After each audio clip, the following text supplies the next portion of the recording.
जय बोलिए देवाधिदेव खजागढ़ श्री आदिनाथ भगवान की।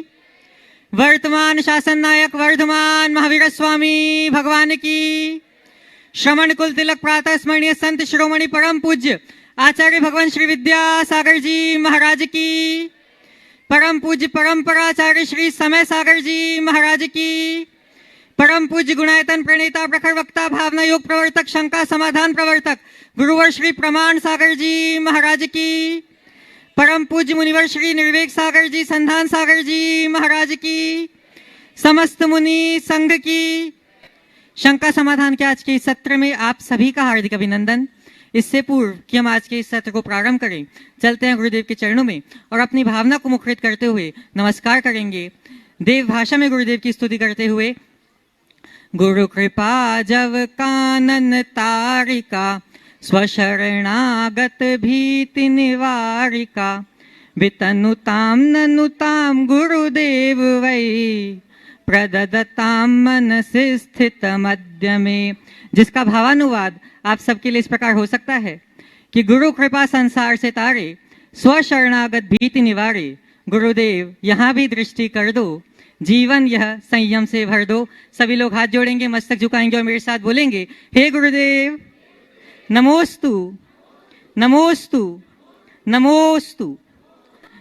आज का यह सत्र आगे बढ़े उसके लिए हम सभी चलते हैं परम पूज्य मुनिवर श्री संधान सागर जी महाराज के श्री चरणों में और निवेदन करते हैं कि हे महाराज श्री आपके माध्यम से हम सभी लोग निशंक हो सके। नमोस्तु नमोस्तु नमोस्तु। मैं देख रहा हूं अपने बीच में श्रीमती सुधा जी मलैया यहाँ पर उपस्थित हैं। एक बार जोरदार तालियों से आप सभी लोग उनका पूरा सम्मान कर दें और चाहूँगा कि यहाँ की ट्रस्ट कमेटी वहीं पर जाकर उनका सम्मान अभिनंदन कर दे।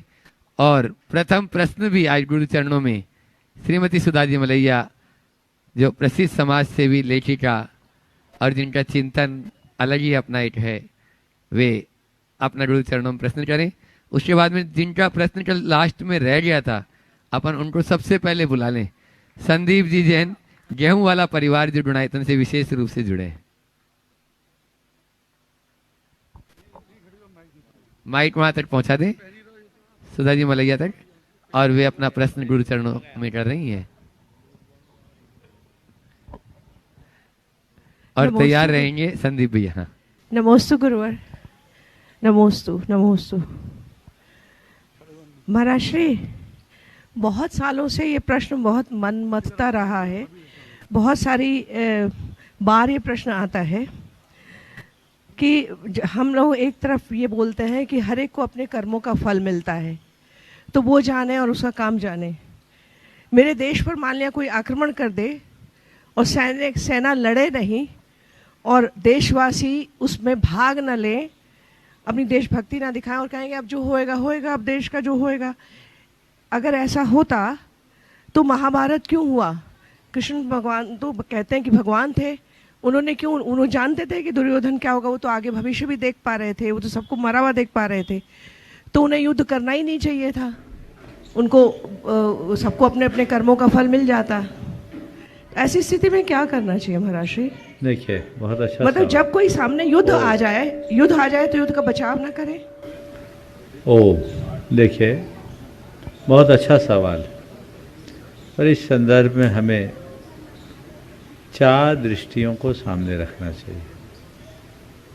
पहला आध्यात्म, दूसरा है धर्म, तीसरा है कर्तव्य और चौथा है नीति। अध्यात्म, धर्म, कर्तव्य और नीति, चारों को हमें ध्यान में रखना चाहिए। जब हम अध्यात्म की दृष्टि से सोचते हैं तो अध्यात्म में ना कुछ पाना है, ना खोना है, ना बनना है, ना मिटना है, ना आना है, ना जाना है, ना अच्छा है, ना बुरा है, ना ऊंचा है, ना नीचा है, ना पुण्य है, ना पाप। तो कब है? जब हम ध्यान में मग्न रहे, उस समय अध्यात्म का प्रयोग होता है। तो उस समय कोई विकल्प नहीं, निर्विकल्प है। ओम। अध्यात्म में किसी भी प्रकार का विकल्प नहीं। धर्म का संबंध आचार से है। धर्म हमें कहता है कि तुम सही रास्ते पर चलो, गलत रास्ते से बचो। करनी और अकरनी का विवेक धर्म सिखाता है।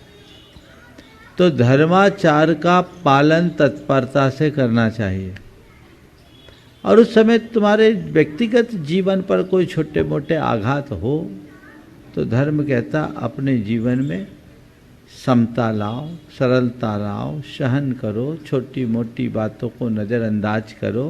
कोई व्यक्ति कुछ कर रहा है तो उसे सुनकर अनसुना करो, उसे क्षमा कर दो, उसे अपना पुराना ऋण मान करके ऋणानुबंध का उतरना मान लो। ये धर्म सिखाता है।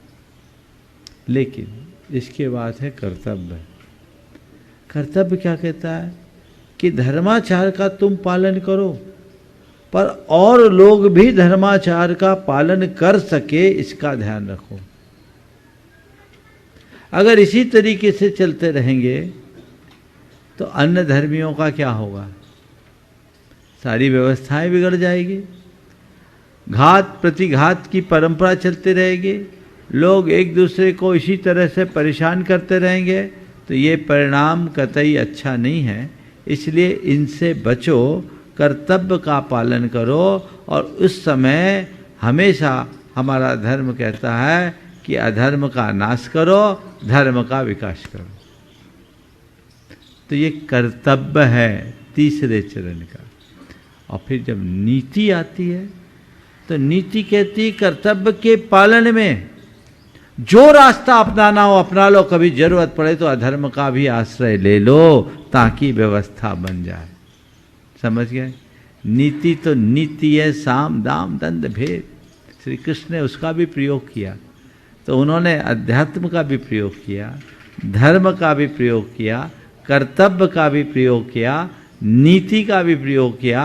और ये सब हमारे शास्त्र बताते हैं। तो जहाँ जब जैसी जरूरत है वहाँ करो। हमारे धर्मशास्त्र हमको ये नहीं कहते कि तुम पर कोई आक्रमण करे तो तुम अहिंसा परमो धर्म का नारा लगाते रहो और ये सोचो कि मेरे कर्मों का फल है, मैं चुपचाप बैठूं। नहीं, यदि तुम्हारे व्यक्तिगत जीवन पर, तुम्हारे परिवार पर, तुम्हारे कुटुंब पर, तुम्हारे समाज पर, तुम्हारी संस्कृति पर या तुम्हारे राष्ट्र के अस्तित्व और अस्मिता पर कोई आघात पहुंचाने लगे, कोई आतताई आक्रमणकारी आए, तो उस समय क्षमा धारण करना तुम्हारा धर्म नहीं है। उस समय उसको सबक सिखाना तुम्हारा कर्तव्य है। ये गृहस्थ के लिए बोला। वो जो धर्म का आचरण कर रहा है, वो कर्तव्य का पाठ पढ़ते हुए काम कर रहा है, ये धर्मशास्त्र ने अनुमति दी। और फिर कर्तव्य के पालन करने के लिए अनीति से बचने की बात भी धर्म कहता है।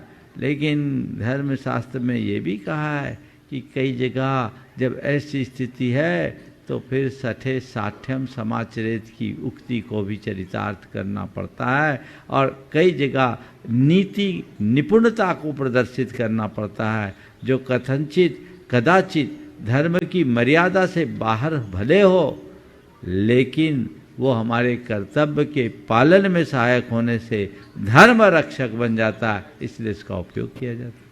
तो ये चीज़ें तो हमें चारों को मिला करके चलना पड़ेगा। इसलिए कहाँ क्या करना वो करो, समझ के करो, गतानुगतिक मत बनो। धर्मी होने का मतलब ये नहीं है कि आप सब सहते रहो, पर धर्मी होने का मतलब ये भी नहीं है कि छोटी छोटी बातों में तमंचे निकाल लो। कब कहाँ क्या आवश्यकता है, इन बातों को ध्यान में रखते हुए जो नीतिमत्ता के साथ अपना काम करते हैं, सच्चे अर्थों में वे ही सफल हो।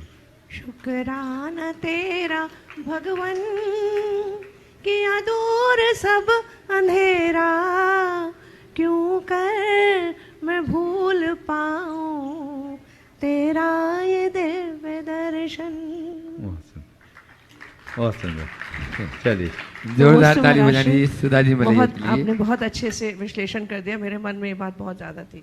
बहुत सुंदर। हाँ, और इसके बाद में संदीप जी जैन गेहूं वाला परिवार जो गुणायतन से विशेष रूप से जुड़े हुए, वे अपना प्रश्न करें और तैयार रहेंगे। अपने बीच में बुढ़ार से गुणायतन ट्रस्टी मनीष मोनिका जैन बुढ़ार।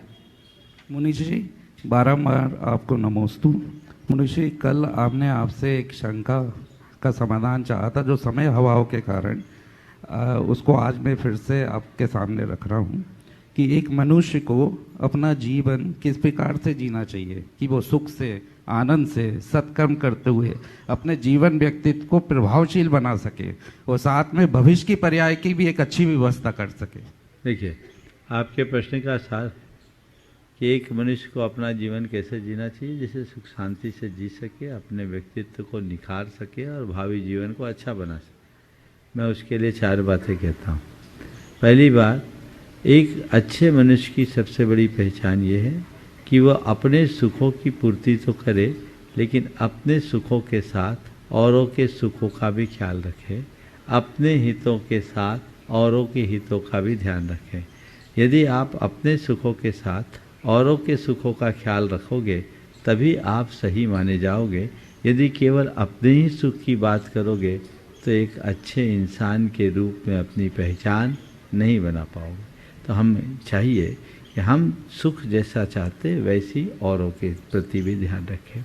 दूसरी बात, मन में संवेदनशीलता होनी चाहिए। संवेदनशीलता अगर जीवन में आ जाए, अगर मैं दूसरे शब्दों में कहूँ तो एक मनुष्य को, एक अच्छे मनुष्य को एक अच्छा जीवन जीने के लिए मैं फिर से रिपीट करता हूँ, 4 बातों को अपने जीवन में लाना चाहिए। सबसे पहली बात है व्यवहार में विनम्रता। विनम्रता बहुत बड़ा गुण है जो एक अच्छे मनुष्य की पहचान है। उसे नम्र व्यवहार करना चाहिए, अपने साथ औरों का ख्याल रखना चाहिए, अपने मान के साथ औरों के सम्मान का ध्यान रखना चाहिए। तो जो व्यक्ति जितना अधिक व्यवहार से विनम्र होगा, व्यवहार कुशल बनेगा, वो जीवन को उतना अधिक विस्तार देगा। दूसरी बात, उसके हृदय में धर्म निष्ठा होनी चाहिए। धर्म के प्रति जितनी प्रगाढ़ निष्ठा होगी उसका जीवन उतना संयमित, संतुलित और उदार बनेगा। ये उसके जीवन में गहराई से बैठी होनी चाहिए। धर्मशीलता बहुत बड़ा गुण है। धर्मनिष्ठा की प्रगाढ़ता से ही धर्मशीलता आती है जो मनुष्य के जीवन में होनी चाहिए। तीसरी बात, प्रत्येक मनुष्य के हृदय में एक विशेष बात होनी चाहिए, वह है संवेदनशीलता। अपने साथ औरों के हितों का ख्याल रखना, औरों के सुख दुख का ख्याल रखना, औरों के प्रति संवेदना रखना, ये संवेदनशीलता की अभिव्यक्ति है, ये उसके जीवन में होनी चाहिए। और चौथी बात, सकारात्मकता। सकारात्मकता अगर उसने अपने जीवन में अपना ली तो कभी दुखी नहीं होगा। सब प्रकार की नकारात्मकताएं दूर होगी, वो हमेशा प्रसन्न और सुखी होकर जीने में समर्थ हो सकेगा। उससे वर्तमान में भी वो खुशी के साथ अपना जीवन बिता पाएगा, औरों को खुश रख पाएगा। उसका ऐसे व्यक्ति को हर कोई पसंद कर पाएंगे और ऐसे व्यक्ति का भावी जीवन अपने आप उज्जवल होगा।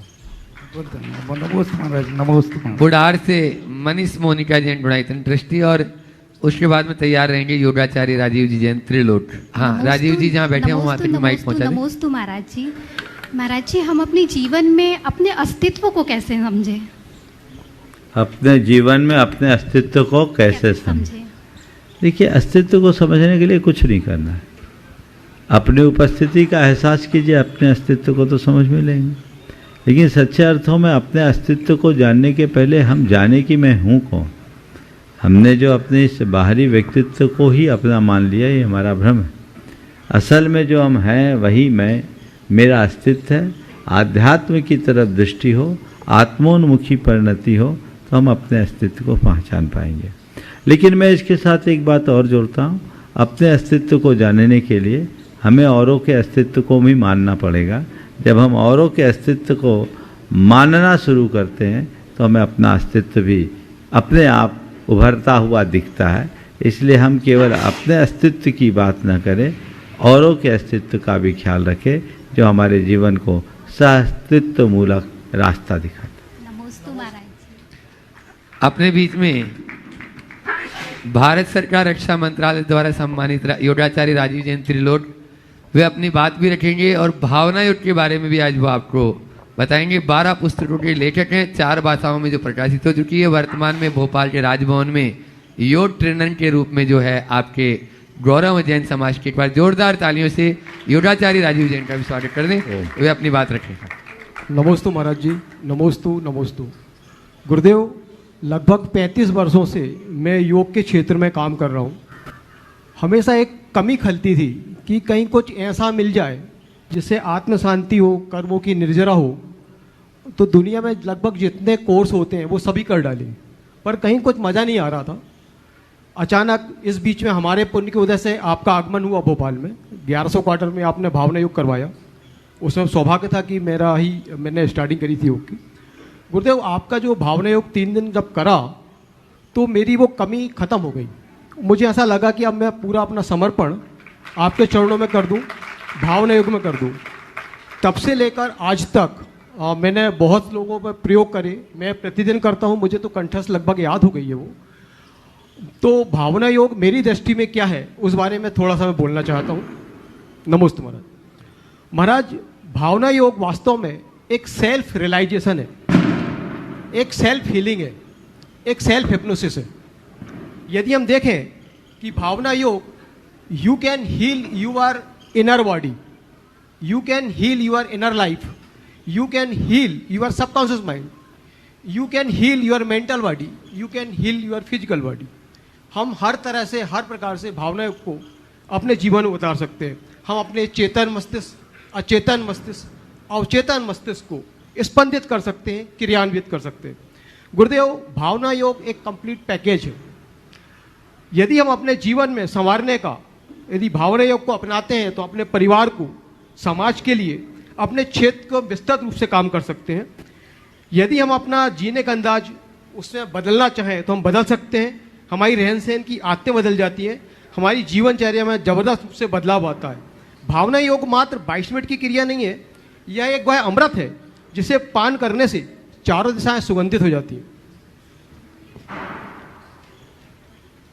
भावना योग एक साइंटिफिक क्रिया है जो मस्तिष्क में बह रहे रसायन, हार्मोन को क्रियान्वित करता है, उन्हें परिवर्तित करता है। मस्तिष्क में लगभग 14 अरब सेल्स हैं जो भावना योग के करने से प्रत्येक न्यूरॉन्स स्पंदित होता है, क्रियान्वित होने लगता है। चूँकि लगभग 40 वर्ष की उम्र के बाद 5 करोड़ सेल्स मस्तिष्क के सुसुप्ति अवस्था में चले जाते हैं। जब हम भावना योग करते हैं तो वापस वो सेल्स, कोशिकाएं स्पंदित होने लगती हैं, जागरूक हो जाती हैं और पुनर्जीवित हो जाती हैं। यह भावना एक बहुत ही अच्छा माध्यम है हमारे न्यूरॉन्स को एक्टिव करने का। भावना योग के करने से खुशहाली देने वाले रसायन जैसे डोपामाइन, सेरोटोनिन, ऑक्सीटोसिन, लैक्टोनिन इत्यादि जो हार्मोन्स हैं वो रिसने लगते हैं और हमारी जीवन में खुशहाली आ जाती है। वह जीवंतता देने लगता है, चारों तरफ का वातावरण अद्वितीय हो जाता है। भावना योग से हम अपने लक्ष्य को प्राप्त कर सकते हैं। भावना योग हमें शांति, स्थिरता, सहनशीलता, संयम और सहजता देता हुआ हमें ऊर्जावान बनाता है। यह हमारी नकारात्मक तो दूर कर चिंता, तनाव, अवसाद एवं अहंकार को समाप्त कर देता है। हमारे शरीर के रोग जैसे पाचन तंत्र के रोग हैं, फैटी लीवर का होना, किडनी में किसी प्रकार की कमजोरी होना, ब्लड प्रेशर, सिर दर्द, माइग्रेन, डायबिटीज, जोड़ों के दर्द, कैंसर जैसे क्रोनिक डिसीज को भी श्रद्धा के साथ जाओ, ऊर्जा लेकर आओ, प्रेरणा लेकर आओ, जिससे अपना कॉन्फिडेंस बढ़ सके और जीवन को अच्छा बनाया जा सके। बड़े बच्चे, छोटे बच्चों को आगे कर दो, देखो पीछे वाले बच्चों को नहीं दबा। हाँ, बहुत अच्छी बात है। इस कॉलोनी में मैंने सुना है 15 बच्चे और 15 के 15 बच्चे पाठशाला से जुड़े हैं। 100% रिजल्ट है। बहुत बहुत अच्छी बात है। आज इन सब का जो प्रामाणिक पाठशाला से जुड़ना हुआ है, बहुत अच्छी बात है। पूछो बेटा। हाँ बोलो, और किसका? महाराज जी, जब ऊपर जाते हैं तो ऊपर होता क्या है? बहुत अच्छा सवाल। ऊपर क्या होता है? देखो, ऊपर जाना एक केवल लोक में कहने की बात है। ऊपर मतलब स्वर्ग। क्या होता है? स्वर्ग। तो सब लोग सोचते हैं स्वर्ग जाएंगे। स्वर्ग जाने का मतलब क्या? जब हम ये जीवन ख़त्म कर देते हैं तो हमें एक नया जीवन मिलता है जहाँ हमें सब प्रकार की फैसिलिटीज़ होती है, इसलिए बोलते ऊपर जाता है। और फिर इसलिए भी ऐसा बोलते हैं क्योंकि यहाँ से जब कोई आदमी चला जाता है तो तकलीफ़ होती है। अरे हमारा कोई प्रिय आदमी चला गया, तो हम लोग उसको समझाने के लिए बोल देते ऊपर गया यानी अच्छी जगह गया, तो मन में संतोष हो जाता है। इसीलिए किसी के मरने के बाद उसके नाम के आगे स्वर्गीय लिखा जाता है, ताकि लोग तसल्ली कर ले, भैया गया तो है पर अच्छी जगह गया, ये तसल्ली है, समझ गए। इसलिए ऊपर गया, जाने वाले नीचे भी जाते बेटा, नीचे क्या पता है, नरक। हाँ नीचे नरक है, तो ऊपर कम जाते हैं, नीचे ज़्यादा जाते हैं, लेकिन लोगों को समझाने के लिए, तसल्ली देने के लिए कहते ऊपर गया, समझ गए। चलो बोलो बेटा आखिरी, हाँ बच्ची, बच्चों के प्रश्नों को करोगे तो एक से एक प्रश्न आएंगे। बोलो बोलो, हाँ? जल्दी जल्दी, हाँ वेदी बोलो। नमोस्तु महाराज, नमोस्तु महाराज जी, मेरा ये प्रश्न है कि भगवान जी के सामने 1008 क्यों लिखा रहता है और महाराज जी के पहले नाम के पहले 108 क्यों लिखा रहता है? छोटे बच्चों के बड़े प्रश्न है ना, एक बार इन बच्चों का अभिनंदन कर दो, है ना, इनको मौका मिलना चाहिए। देखो ये 1008 अकेले नहीं लिखा जाता, उसके साथ लिखा जाता है श्री। क्या लिखा जाता है? श्री 1008 भगवान के आगे, मुनिराज के आगे श्री 108, छुल्लक जी, एलक जी, आयरिकाओं के आगे श्री 105, अथवा 105 श्री, 108 श्री, 1008 श्री। श्री पहले लिखो या बाद में, ये क्यों समझो। हमारे देश में पहले एक परंपरा थी। परंपरा क्या?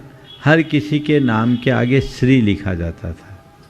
कोई अपने से बड़े का नाम पूछता तो अगर वो मेल हो तो उनके नाम के आगे श्री लिखते हैं। जैसे पिताजी का नाम पूछें, आपसे पूछें आपके पिताजी का नाम क्या है, तो क्या बोलोगे बेटा? हाँ श्री क्या बोलोगे? हाँ अभी तो बोल दिए, लेकिन नॉर्मली यूजुअली क्या बोलते हो? सीधे संदीप जैन। ये अंग्रेजी माध्यम का कुप्रभाव है। हमारे देश में अपने से बड़े के नाम के आगे श्री, और वो अगर विवाहिता है तो उसके आगे श्रीमती, ठीक है, और अगर अविवाहिता स्त्री है तो उसके आगे सुश्री, ये लिखा जाता था। तो एक परंपरा थी श्री लिखने की, श्री सम्मान का द्योतक था। पर किसके आगे कितनी बार श्री लिखें, इसकी एक परिपाटी थी। हमें पंडित जगन मोहन लाल सिद्धांत शास्त्री ने एक बड़ा अच्छा दोहा सुनाया था। श्री लिखिए श्री गुरु नुको सट रिप को पुनिचार, दोय मित्र और भृत्य को, पंच पुत्र और नार। कि श्री गुरु को 6 बार श्री, लौकिक गुरु को श्री 6, श्री श्री श्री श्री श्री श्री 6 बार लिख दी। शत्रु को श्री 4 बार श्री लिख दिया तो समझ लो ये दुश्मन है। मित्र के लिए श्री श्री, नौकर चाकर के लिए श्री श्री, और पत्नी और पुत्र के लिए 5 बार श्री, पंच पुत्र और नार। ये परिपाटी थी श्री लिखने की। तो उसके लिए फिर क्या किया, इतनी बार श्री लिखो तो टाइम लगेगा, तो श्री 6, श्री 4, श्री 5, ठीक है। अब मुनि महाराज के लिए श्री 108 या 108 श्री, केवल 108 नहीं बोलना, भगवान के आगे 1008 श्री। अब ये 108 या 1008 ही क्यों? तो भगवान के नाम के आगे 1008 लिखने का प्रयोजन ये है कि भगवान के 1008 नाम होते हैं। कितने नाम होते हैं? हाँ बहुत सुंदर। तो 1008 नाम होते हैं, तो हमने उनके 1008 नामों के लिए 1008 बार श्री लगा दिया, समझ गया। उनके शरीर में 900 व्यंजन और 108 लक्षण होते हैं, इसलिए 1008 होता है, इसलिए भगवान के आगे 1008 कर दिया। अब मुनि महाराज के आगे 108 क्यों लिखते हैं? तो उनके 108 गुण होते, उनके कारण वे मोक्ष मार्ग में आगे बढ़ते हैं। सब प्रकार के पापों को रोकने के लिए वो मुनि बने। तो हमारे द्वारा 108 प्रकार से पाप होता है, समारंभ से, आरंभ से, मन से, वचन से, काय से, कृत से, कारित से, अनुमोदना से और क्रोधवश, मानवश, मायावश, लोभवश। समझ गए? ये 108 प्रकार से पाप होते हैं 24 घंटे में। तो मुनि महाराज 108 प्रकार से होने वाले पापों को रोकने के लिए लगे हैं, इसलिए उनके नाम के आगे 108 लिखा जाता। समझ गए? 108 लिखने का दूसरा कारण, मुनि महाराज अपनी आत्मा की साधना करते हैं। किसकी साधना करते हैं? आत्मा की। और आत्मा को क्या कहा जाता है? ब्रह्म। क्या कहा जाता है? क्या कहा जाता है? चलो, और ब्रह्म है ना, तो ब्रह्म शब्द को मेरी तरह से लिखोगे हिंदी में। देखो, हमने कभी पहले बताया था तो महाराज ने वो निकाल के मुझे दे दिया। देखो, ये ऐसे लिखो ब्रह्म, पहले ब, क्या लिखना है? पहले ब, फिर उसके नीचे लिखना है र, फिर उसके नीचे लिखना ह, और उसके नीचे लिखना म। क्या लिखा हमने? ब, र, ह, म, ब्रह्म बन गया। अब क से ब तक आएंगे तो कितना होगा? कितना आएगा? 23। कितना आएगा? ठीक है। फिर क से र तक आएंगे तो कितना आएगा? 27। ठीक है। और क से ह तक आएंगे तो कितना आएगा? 33। और क से म तक आएंगे तो कितना आएगा? 25। ठीक है, 25। इन सबको जोड़ लेंगे तो कितना होगा? बोलो, कितना हुआ? अपने को कितना चाहिए? समझ में आ गई? मुनि महाराज ब्रह्म यानी आत्मा की उपासना करते हैं और ब्रह्म में अपने आप 108 अंक होते हैं, इसलिए मुनियों के लिए 108 लिखा जाता है। 108 मुनियों के गुण भी होते हैं। 28 मूल गुण होते हैं, 12 तप होते हैं, 12 भावनाएं होते हैं, है ना, उत्तर गुण होते हैं, ये सब मिलाकर के भी 108 होते हैं। इस अपेक्षा से मुनि महाराज के आगे 108 लगाया जाता है। और चुल्ला के अलग इनके लिए 105, क्योंकि इनके गुण कम होते हैं। आर्यिकाओं के पास भी इनके साथ 105 लगाया जाता है। तो सबकी अलग अलग भूमिका होती है, इसलिए इनके नामों के साथ ऐसी व्यवस्थाएं की जाती है। ठीक है। आज प्रामाणिक पाठशाला, एक बच्चा और, चलो करो, बड़े त्याग करेंगे, हो जान दो। हाँ, करो करो, बच्चों को मत रोको। तीर्थंकर भगवान के प्रतिमा की दोनों तरफ चमर क्यों लगाते हैं और प्रतिमा के पीछे एक भामंडल क्यों लगाते हैं और शिखर ही क्यों बनाया जाता है? बहुत अच्छा सवाल बेटा, सवाल तुमने बहुत अच्छा किया। पर ये बताओ, तुमको इस सवाल किसी ने बताया कि तुम्हारे मन में आया? ईमानदारी से बोलना।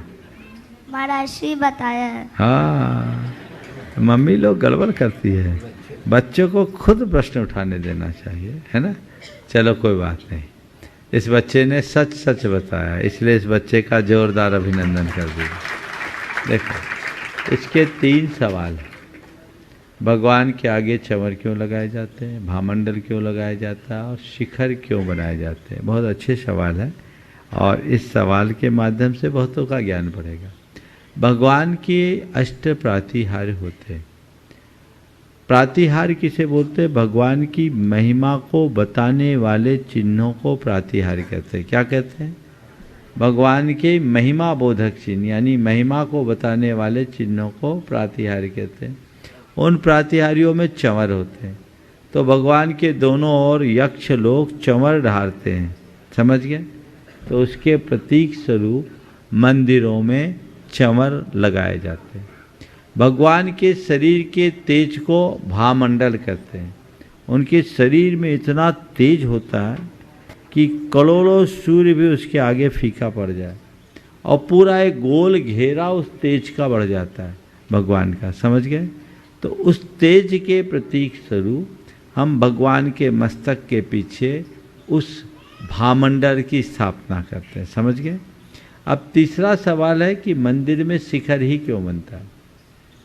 शिखर का ये जो शेप होता है शंकु के आकार का, जिसे आप लोग दूसरे शब्दों में पैरामेडिकल शेप भी कहते हैं, ये इसके एक वजह है कि मंदिर में जो हम पूजा अर्चा आदि करते हैं, मंत्रोच्चारण करते हैं, उसकी गूंज से जो ऊर्जा उत्पन्न होती है वो सीधे उसके शिखर पर, शीर्ष पर जाती है और उससे टकराकर नीचे लौटती है तो वो कई गुनी फैल जाती है और उससे वो स्थल ऊर्जा का एक बहुत बड़ा स्रोत बन जाता है, पिंड बन जाता है।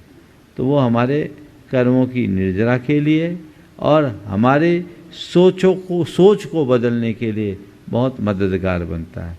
तो ये ऊर्जा उस तरीके से बढ़ती है और हमारा जीवन का पथ प्रशस्त होता है। वैसा देख करके सबको चलना चाहिए। चलिए, मैं कह रहा था आज ये पाठशाला प्रामाणिक पाठशाला से जुड़ी है।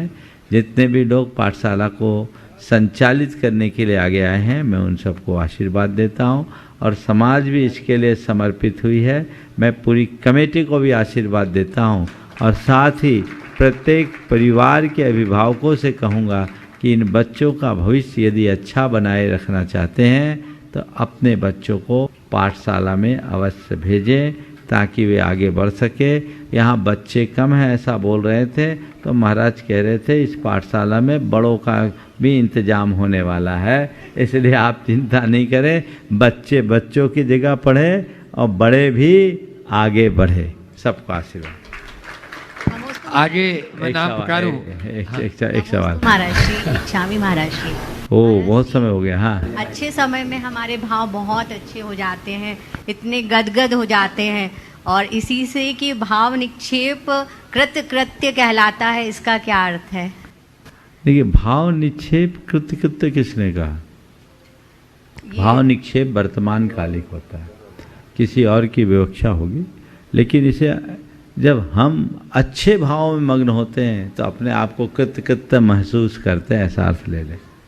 नमस्ते महाराज। अगले प्रश्नकर्ता को बुलाऊं इससे पहले आज अपने बीच में आपके भोपाल पंचायत के ट्रस्ट कमेटी के अध्यक्ष मनोज जी बांगा यहाँ पर उपस्थित हैं। राष्ट्रीय अध्यक्ष दयोदय महासन के प्रेमचंद जी प्रेमी और राष्ट्रीय मंत्री अनुभव जी सराफ दयोदय महासन के, वे सभी लोग यहाँ पर आए गुरु चरणों में, वे अपनी बात भी रखेंगे। और मनोज जी बांगा, तो मनोज जी बांगा अपनी ओर से अपनी बात रखते हुए। जब तक ये बोल रहे हैं तब तक मैं एक सूचना दे दूं।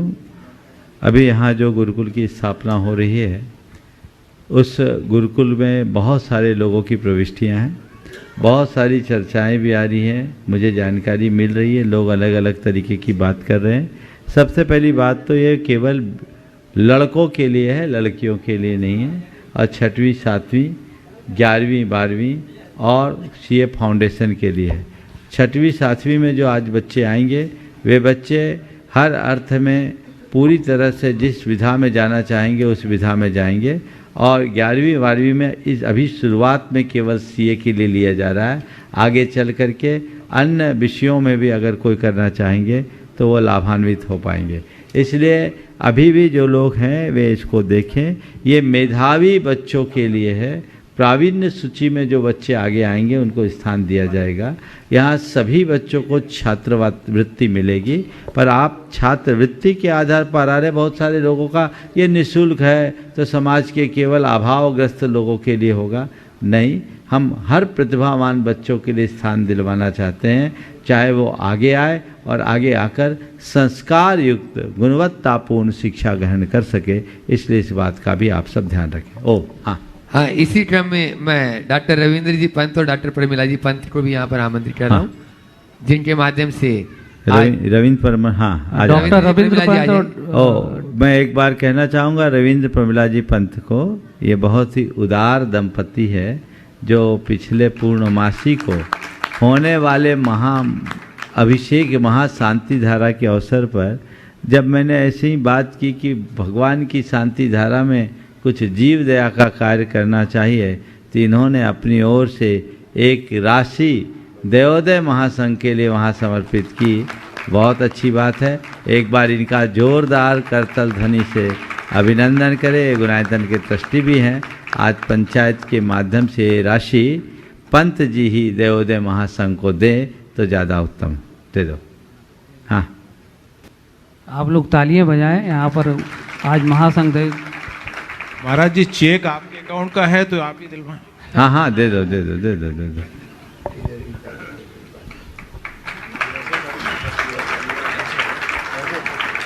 हाँ हाँ हाँ।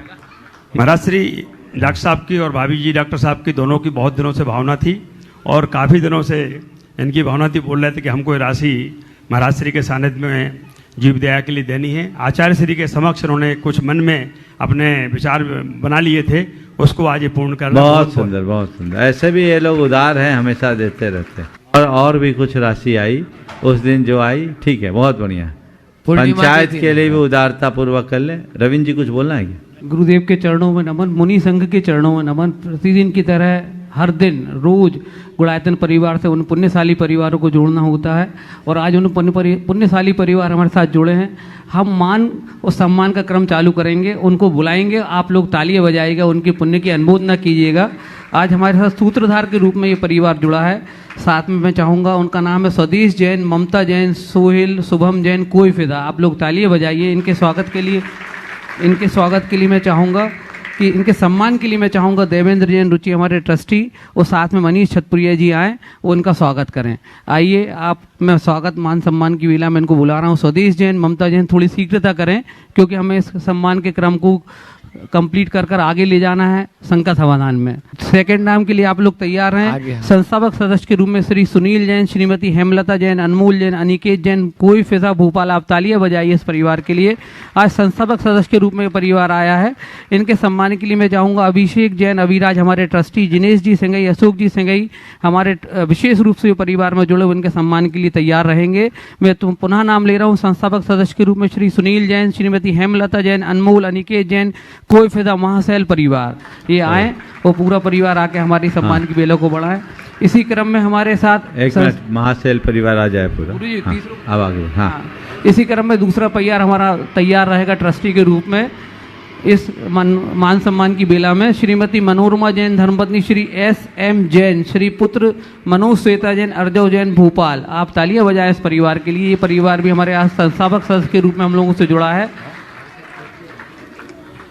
सुनील जैन महाशैल परिवार के लिए मैं चाहूँगा अभिषेक जैन, अभिराज ट्रस्टी हमारे जो हैं, और जिनेश सिंगई जी, अशोक सिंगई जी जो विशेष रूप से हमारे साथ जुड़े हैं, हमारे गुणायतन परिवार, इनका स्वागत करेंगे। आप लोग, सम्मान की बेला चल रही है, आप लोग खूब पुण्य अर्जन करके इनको तालियां बजा के स्वागत में अभिवादन करिए।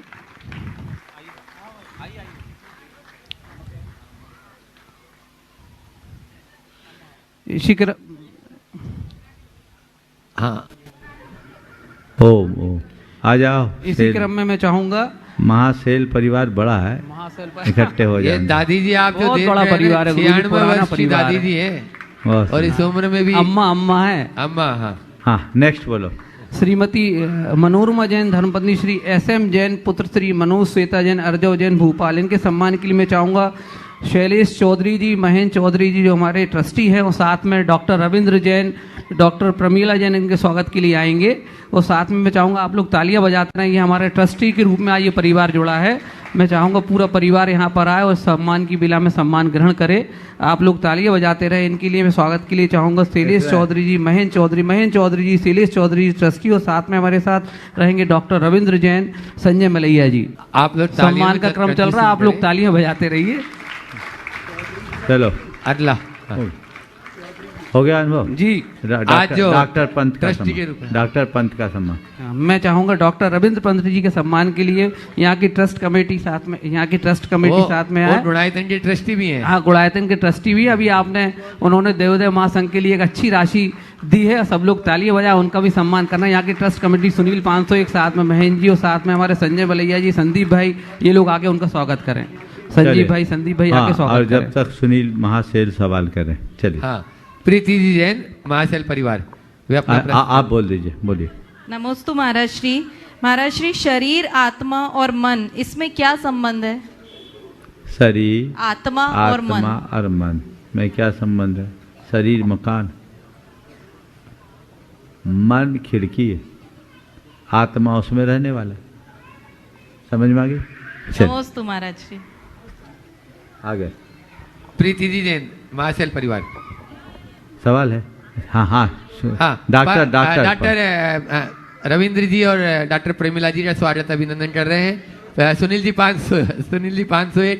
हाँ करिए, वहीं महिलाओं के करिए। सम्मान के लिए महिलाएं। चलिए, हाँ चलिए जोरदार ताली बजा दीजिए आप उदार मना पंथी के लिए। प्रीति जैन अपना प्रश्न करिए और अपने बीच में जी न्यूज जी मीडिया से आनंद जी जैन स्टेट हेड वे अपना प्रश्न करेंगे। बोलो। थोड़ा शीघ्रता करें। के चरणों में नमोस्तु नमोस्तु नमोस्तु। सभी छुल्लक जी के चरणों में इच्छामि। महाराज जी, जैसे समाज में पहले बहुत समानता रहती थी, आजकल सब अपना अपना करते हैं। अपना मंदिर, अपनी बेदी, अपना कलश, अपनी पांडुशिला और तो और महाराज जी माता जी को भी बांटने लगे हैं। तो इसके लिए हमें ऐसा क्या प्रयास करना चाहिए कि जिससे ये सब वापस पहले जैसे समानता आए? तो इसकी शंका का समाधान करिए। देखिए, ये चीज़ें सहज है। हमारे शास्त्रों में तो ऐसा लिखा है कि सम्यक दर्शन में जो चलमल अगाढ़ दोष लगते हैं, उसमें ये मेरे भगवान, ये मेरा मंदिर, ये मेरी वेदी, ये मेरे महाराज, ये जो कहने की बात है, ये दुर्बलता है, इसे दूर करना चाहिए।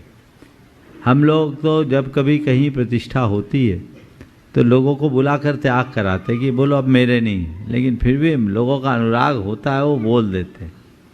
तो ये हमारे सम्यक को नष्ट तो नहीं करता, पर उसमें अस्थिरता जरूर आता है। इसलिए इन सब चीज़ों से बचना चाहिए। कदाचित किसी मंदिर, किसी वेदी, किसी मूर्ति या किसी उपकरण विशेष के प्रति लगाव होना चल सकता है, गुरु के प्रति भी लगाव विशेष होना चल सकता है, लेकिन बाकी के प्रति अलगाव होना अच्छी बात नहीं। एक मंदिर में 5 वेदियाँ, अपन अपनी वेदी में करेंगे, इसमें कोई बात नहीं है, लेकिन बाकी वेदी के दर्शन ही नहीं करेंगे, गड़बड़ है। एक संघ में 10 महाराज है, आप किसी महाराज के पास ज़्यादा समय दे चलेंगे, पर बाकी के दर्शन ही नहीं करें, नहीं चलेगा। व्यवस्था ऐसी होनी चाहिए। नमोस्तु गुरुदेव। आनंद जी जैन जी न्यूज, और उसके बाद में जिन्होंने आज कलश स्थापन किया ऐसा श्रीमती शैला जी जैन USA क्रोएफिजा। नमोस्तु महाराज जी, नमोस्तु महाराज श्री। सोशल मीडिया पे हम कोई भी दिगंबर की पोस्ट अगर डालते हैं तो उसमें हमें क्या गाइडलाइंस फॉलो करना चाहिए? क्योंकि लोग पोस्ट डाल तो देते हैं, लेकिन फिर कभी कभी वो अप्रभावना का कारण भी बनते हैं। तो देखिए, सबसे पहले इसमें हमें 2 स्तर पर काम करना चाहिए। पहली बात तो ये कि अगर पूर्ण दिगंबर मुद्रा डालते हैं तो उसे उस पूरे के पूरे चैनल को ब्लॉक कर दिया जाता है जी, यह कह कर के कि अश्लीलता का द्योतक है। हमें पूरे विश्व में एक मुहिम चलानी चाहिए, खासकर यूट्यूब और गूगल और इससे संबंधित जो भी संस्थाएं हैं उनसे ये बात करनी चाहिए कि दिगंबरत्व अश्लीलता का प्रतीक नहीं है, ये साधुता की पर्याय। इसे अश्लील न कहें।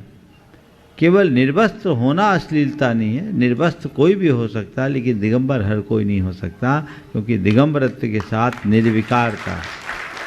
हमें इसके लिए लड़ाई लड़नी चाहिए, इसकी मुहिम चलानी चाहिए, एक जागरूकता होनी चाहिए।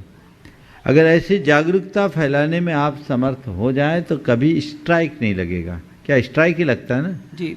हाँ, ब्लॉक कर देते हैं, ये ब्लॉक कर देते हैं, ये कतई उचित नहीं। उनको बोले, समझाएं, और यही हमारी सही प्रभावना होगी। फिर दूसरी बात, जो लोगों को दिगंबर मुद्रा से दिक्कत होती है, उन लोगों के लिए हमें चाहिए कि हम उनको जागरूक करें कि दिगंबर मुद्रा है क्या। नग्न होना और दिगंबर होना में बड़ा अंतर है। नग्न वह है जो निर्वस्त्र है, दिगंबर वह है जिसने दिशाओं को अपना वस्त्र बना दिया। तो दिगंबर होना निर्वस्त्र होना नहीं है, उसने वस्त्र पहने, दिशाओं के वस्त्र पहने हैं, जिसमें वो अपनी लज्जा, मर्यादा, शील, संयम को ढांक लेते हैं, जिसके पास आने के बाद लोगों को एक अच्छी प्रेरणा मिलती है। जागरूकता उन लोगों तक पहुंचाएं ताकि लोगों का नज़रिया बदले। जब नज़रिया बदलेगा तो किसी प्रकार की आपत्ति नहीं होगी।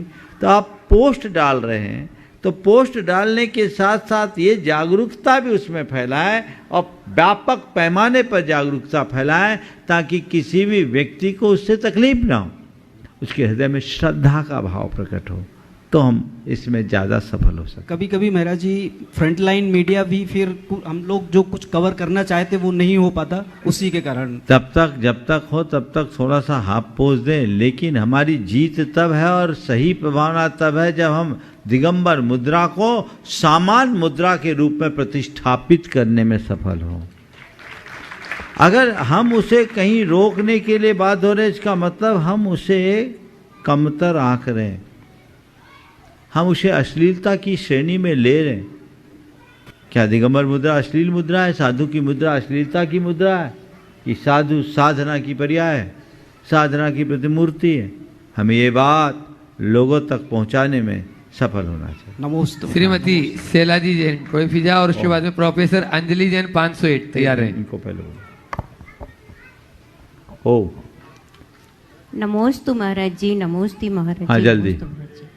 मेरा प्रश्न यह है कि जो वर्तमान में साउथ में जो भट्टारक जी होते हैं तो उनको हमको किस रूप में मानना चाहिए? ऐलक जी या छुल्लक जी, किस रूप में मानना चाहिए? देखिए, भट्टारक जी की जो है छुल्लक ऐलक तो 11 प्रतिमा वाले हैं और 11 प्रतिमा का पालन तो वो करते नहीं, तो एक श्रावक के रूप में छुल्लक ऐलक भी श्रावक हैं, भट्टारक जी भी श्रावक की ही श्रेणी में आते हैं।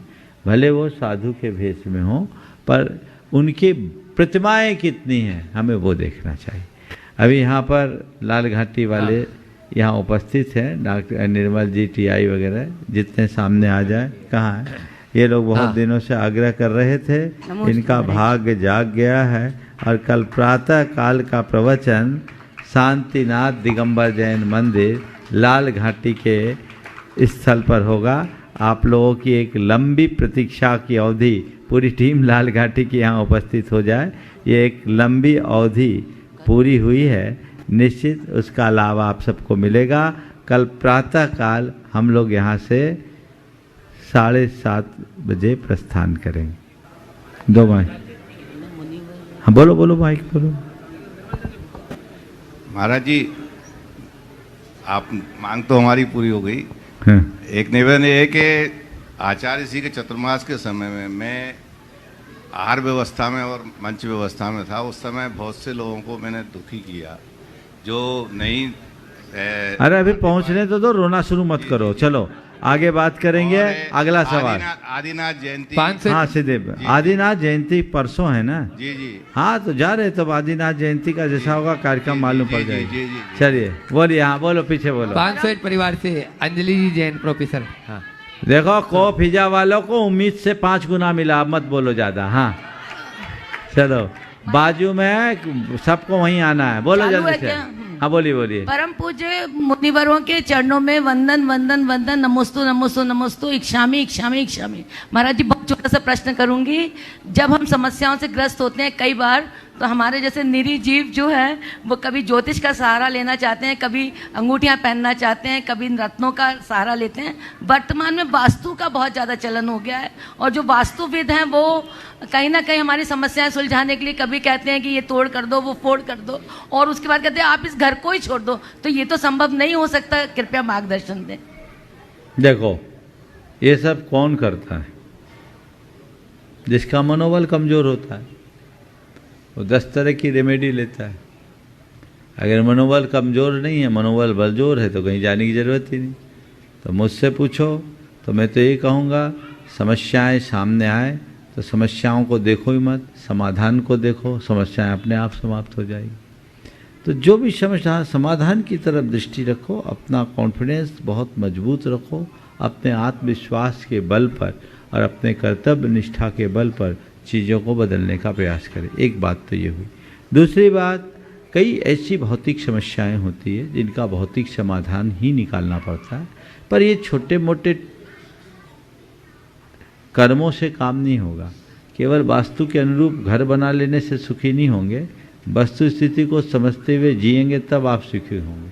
तो हम वास्तु के साथ वस्तु स्थिति का भी ज्ञान करें। वास्तु बहुत कुछ है पर सब कुछ नहीं है। इसी तरह ज्योतिष, मंत्र, तंत्र, ये सब ऊपर की चीज़ें हैं। सबसे बड़ा है, सबसे बड़ी ताकत है वह है अध्यात्म। अध्यात्म को आत्मसात करके ही आगे बढ़ सकते हैं। और वास्तु वाले को तो मैं कहता हूँ तब तक न दिखाओ जब तक पूरा मिटा करके बनाने की स्थिति ना, समझ गए? हाँ, वो एक आध कोई दिमाग में भर देगा तो और दिमाग घूमता रहेगा, कुछ भी होगा तो फोकस उसी तरफ चला जाएगा। इसलिए उसको उतना ही करना। नया बनाओ तो हिसाब से बनाओ, पुराना है तो तभी दिखाओ जब पूरा नाम मिटाने की स्थिति हो, नहीं तो राम राम। समझ गए। शुरुआत में जब मैं वास्तु पढ़ता था, मैंने वास्तु पर एक किताब भी लिख ली थी, आधी से ज़्यादा। 1992-93 की बात है, जब वास्तु का चलन ही हुआ था। तो उस समय मेरे मन किसी घर जाता, उसकी वास्तु के देखने की स्थिति इच्छा होती, और नया नया ज्ञान होता है तो थोड़ा मचलता भी है। तो किसी को देखा, अरे इसका दरवाज़ा ठीक जगह नहीं है, इसकी किचन ठीक जगह नहीं है, इसके टेबल ठीक जगह नहीं है, इसका सिंक सही जगह नहीं है, नज़र पड़ती। अब किसी घर जाओ तो आंखें इधर उधर घूमने लगे। अब 2-4 को मैंने बता दिया कि भाई तेरा दरवाज़ा ठीक नहीं है, तेरे घर में कोई बीमार तो नहीं रहता? हाँ महाराज बीमार रहता है, ये चीज़ें हैं। अब उनके दिमाग में ये आ गया, दरवाज़ा बदल नहीं पाया, आज भी बीमार, आज तक नहीं। 1996 में एक को बोला था, तो वो दरवाज़ा अभी तक नहीं बदल पाया। अब वो अभी तक, महाराज ने कहा था हम दरवाज़ा नहीं बदल पाए इसलिए बीमार। तो ये कुछ दिन मेरे सामने चला, तो फिर एक दिन मुझे लगा ये विद्या लौकिक विद्या है, मेरे विकल्प का कारण है, मैं इस विद्या का त्याग करता हूँ। मैंने उस विद्या का त्याग कर दिया। तब से घर के वास्तु को मैंने उस दिन के बाद याद करने की दृष्टि से रखा ही नहीं। मंदिर के वास्तु को थोड़ा बहुत अपने मानस में रखा। हमने कहा ये वास्तु का कहीं परामर्श लेना है तो बहुत विशेषज्ञ हैं, उन तक भेजो, अपना काम चलता है। अगर मुनि महाराज की बात जुड़ जाए तो लोगों के मन में श्रद्धा जुड़ी हुई है, ना हो पाए तो और लेने का देना हो। तो ये चीज़ें हैं। तो इसमें इन सब चीज़ों में उतना ही विश्वास रखो जितना प्रैक्टिकल हो। और एक बात और बताता हूँ, जिस घर में आप रह रहे हो, एक घटना बताता हूँ। वास्तु का प्रसंग आ गया तो बहुत अच्छा प्रसंग है। मिस्टर पच्चीकर साहब जिन्होंने ये मंदिर बनाया, वास्तु के महारथी, जो आदमी इतना निष्णात था, चौधरी जी वगैरह जानते हैं उनके बारे में, कि देहरी पर पैर रख कर के बता दे कि आपके घर की हालत क्या, आपके ऊपर कितने केस चल रहे हैं। इतने वास्तव में हाँ बताया भी, कईयों को बताया, मास्टरी थी। एक दिन मैंने उनसे पूछा, वास्तु उनके साथ आते थे एक विनोद जैन सीए जो उनको लेके आते थे। उन्होंने एक दिन मुझसे कहा, महाराज ये सारी दुनिया का वास्तु सुधारते, अपने घर का वास्तु नहीं सुधार पाए। उनकी 2 बेटियां थी, दोनों बेटियां 6 फीट 3 इंच की। उनके 2 बेटे थे, दोनों बेटे भी अव्यवस्थित। उन्होंने कहा सबका वास्तु सुधारते हैं, अपने घर का वास्तु नहीं सुधार पाए। तो वो तो अच्छी काठी थी, अलग पर्सनालिटी थी। उन्होंने इशारा करते हुए कहा, महाराज इसको मानते हो ना? ऐसे ठोक के कहा, इसको मानते हो ना? हाँ। बोले महाराज इससे बड़ा कोई वास्तु नहीं, जब तक ये नहीं सुधरेगा हम चाह करके भी वास्तु नहीं सुधारता। बोले महाराज मैं सबका सुधार देता हूँ, जिसको जो बोलता हूँ वो कर देता है, लेकिन मेरा बेटा ही मेरा घर का वास्तु नहीं सुधारने दे रहा। नहीं सुधार पाए, आखिरी तक नहीं सुधार पाए। अब तो उस दुनिया से चल बसे। तो एक कर्मोदय से आगे कोई नहीं है। तो उस जिस जगह आप वास्तु की बात कर रहे हैं, पहले उसी में आप फले फूले तब वास्तु नहीं था, अब थोड़ी तकलीफ होने लगी तो वास्तु। तो इन सब टोटकों में ज़्यादा मत उलझो। कर्म भी एक बड़ा कारण है। द्रव्य क्षेत्र काल भाव के निमित्त से कर्म अपना फल देता है, इसलिए किसी एक को पकड़ना सही नहीं। ओ नमस्ते कोई सूचना देना है क्या? हाँ, रचना जी आज गुरुकुल के संदर्भ में अपनी सूचना देगी। आपके चरणों में वंदन गुरुवर। हमारे श्री विद्या प्रमाण गुरुकुलम में महाराज जी एक बहुत हर्ष वाली बात मैं आपसे आज शेयर करना चाहती हूँ। देश विदेश से विद्वान एवं प्रतिष्ठित जो प्रोफेशनल्स हैं वो इसमें जुड़ने के लिए उन्होंने अपनी सेवा भाव को बताया है। इसी श्रृंखला में सिंगापुर से अचिंत जैन एवं उनकी पत्नी श्रीमती हनी जैन, उन्होंने कहा है कि जो संडे को आपके मार्गदर्शन में उनकी पाठशाला चलती है, वो चाहेंगे कि इस बच्चों जो 150 बच्चे अपने यहाँ आने वाले हैं, संडे की पाठशाला वो उसमें ऐड भी करना चाहते हैं। और उनकी वाइफ जो बहुत बड़ी यूनिवर्सिटी की प्रोफेसर रही हैं, वो अपनी सेवाएं देना चाहती हैं for the education of the children, सेवा रूप में। तो इस तरह से बहुत से लोग हमसे जुड़ रहे हैं, मैसेजेस आ रहे हैं। और महाराज जी अभी तक शाम तक जो गूगल फॉर्म है और जो फ़ोन कॉल्स हैं उसको मिला के 800 टच कर चुकी हैं प्रविष्टियाँ। ये बहुत बड़ी बात है। हमें 30-30 बच्चों का चयन करना है, तो इस प्रकार से 5 क्लासेस के 150 बच्चे होते हैं और उसकी तुलना में हमारी आज की रजिस्ट्रेशंस ऑलमोस्ट 800 टच कर रही हैं। सभी को हम लोग कॉल से संपर्क कर चुके हैं और रोल नंबर भी अलॉट कर चुके हैं। तो शीघ्र ही उनका टेस्ट भी हम संपन्न करेंगे। तो आपके आशीर्वाद से गुरु पर ये चल निकला है काम। आपके चरणों में वंदन। समय हो गया। यहीं पर विराम। बोलिए परम पूज्य आचार्य गुरुवर श्री विद्यासागर महाराज।